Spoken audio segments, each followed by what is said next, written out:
মালদ্বীপের রাজধানী মালে অভিযানে ২০০ জনের বেশি বিদেশি গ্রেপ্তার।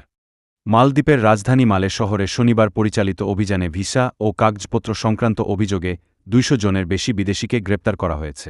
অভিযান চলাকালে ৬০০টি স্থানে তল্লাশি চালানো হয়। ১৩০০ জনের বেশি বিদেশির কাগজপত্র যাচাই করা হয়। এদিকে অবৈধভাবে বিদেশি কর্মী নিয়োগের অভিযোগে স্থানীয় নিয়োগদাতাকে নোটিশ দিয়েছে মালদ্বীপ ইমিগ্রেশন।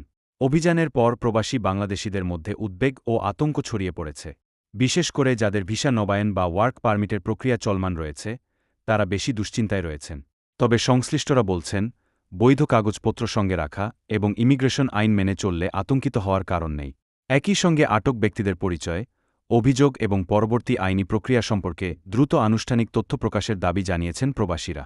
দেশ ও প্রবাসীদের সকল খবর জানতে আমাদের পেজ ও ইউটিউব চ্যানেল এর সাথে থাকুন। বিজ্ঞাপন দিতে যোগাযোগ করুন মোবাইল নাম্বারে।